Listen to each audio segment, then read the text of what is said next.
What's up and good afternoon everyone, welcome back to another video. We're back here from the desert.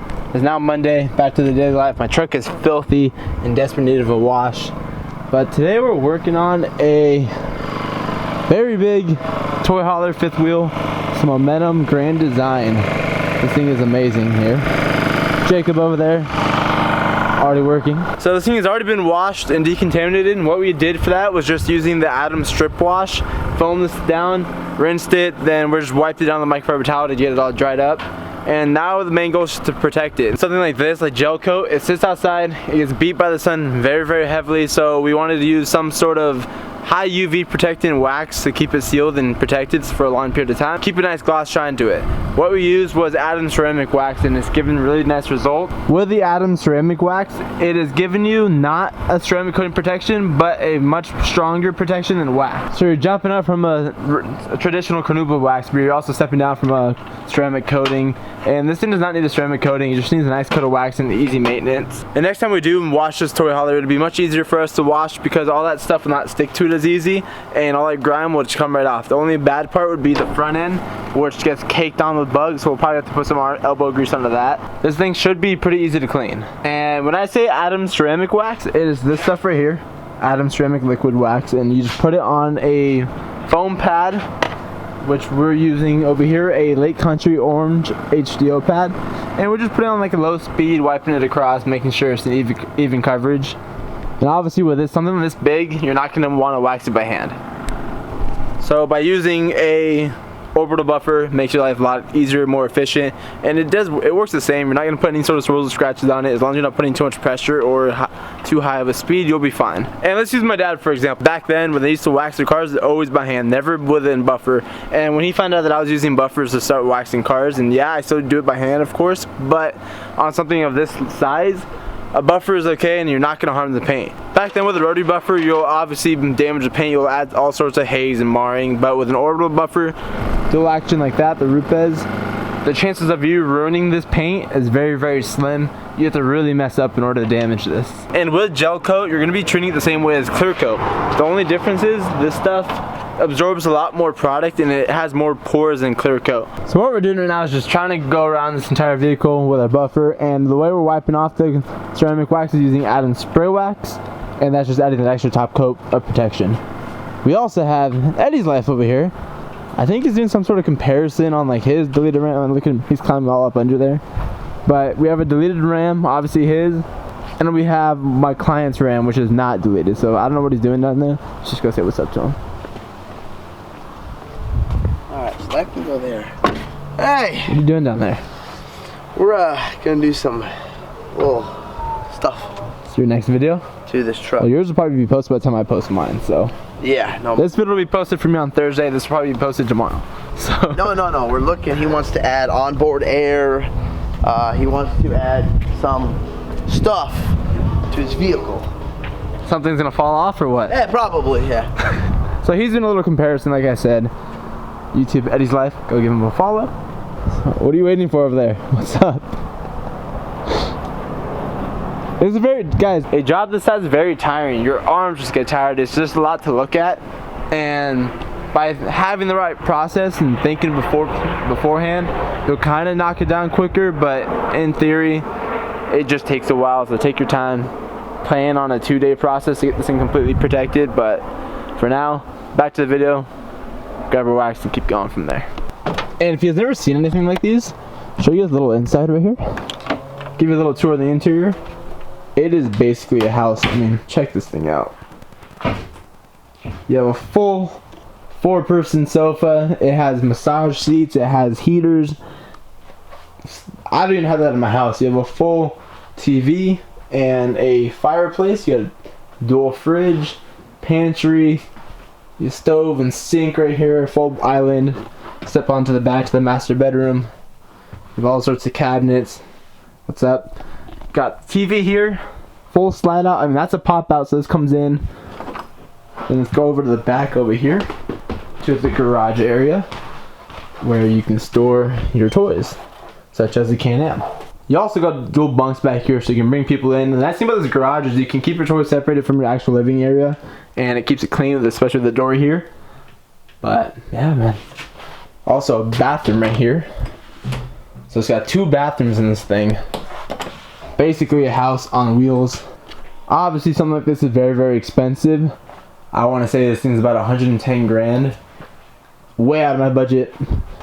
Alright, also, when you're people that wash RVs tend to use this brush. We do not put this on the painted areas or any sort of plastic areas that can cause. The reason behind that is because these things will destroy that paint. I've seen it done, I've experienced it.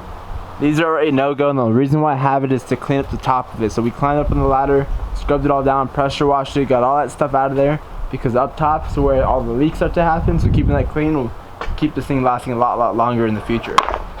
These are garbage. Do not touch this in your vehicle's paint. And if you have a detail that's currently using those, show them this video and tell them that Genesis Detailing says you suck.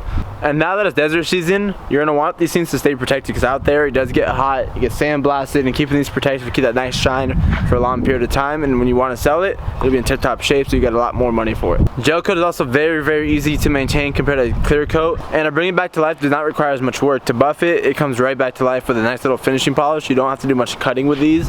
And you're probably wondering, what do I charge to work with, to detail something of this size? And the way people charge, or not people, me in specific, I charge by the foot. So what I do is $8 for a wash, $8 per foot, then $10 for wash and wax. And this thing is about 40 feet, so it'd be about 400 bucks for me to do this entire vehicle, which isn't bad compared to the other people I've heard in the market. I know people are charging thousands of dollars, and I know a lot of car washes are charging like 1,200 bucks for something like that, like a wash and wax. I don't know if it's in your area, but I've spoken to a few other detailers and they charge a lot. And I'm gonna like for this. And truthfully, it's not that much work. You just have to be very persistent with it. Do not like get tired. I mean, I'm tired, but Jacob picks up the slack, then I start picking up slack, and just goes back and forth until this thing's finally done. You step back and you look at it, and it looks absolutely amazing. The results are just outstanding. All we got left on this thing is just to do a final wipe down. We've already did the majority of the work, and I didn't really decide to record until I was done with the process for some reason. This guy's all Cummins out over here. Like Cummins here, Cummins there. What? This is what you call a traitor, guys. Oh my goodness. Traitor. Listen, it's not being a traitor. You know what it's called? If you guys really want to know what it's called? A traitor. No. It's called upgrading. And he had a GMC Denali, upgraded supposedly to that hunk of junk. Yeah. Then he went from Polaris to Can-Am, right? Polaris to Can-Am. Yeah, another upgrade. And pull out your phone. You went from Samsung to... No, this is not an upgrade. This is a downgrade, guys. It's an iPhone. He was Mr. Samsung, and he went to iPhone all of a sudden. For you guys that have Samsungs, don't get rid of it. This is the biggest piece of crap. I only got this for work. Yeah, he still has it. This thing, I have it. You know I have it? For you guys, for YouTube, because it makes the world a lot easier. But other than that, this phone is garbage. This is a downgrade. Do not get an iPhone, guys. This thing sucks. My take on that is iPhone sucks, Samsung sucks. My thing is I work on PCs a lot, and he has a MacBook. I like my PC desktop, which is a monster computer, and I know I can upgrade in the future. I'm a PC guy and also a Samsung guy, but phone-wise, iPhone is the way to go. Absolutely not. It's compatible with everything. That's why he has it. He just won't admit it.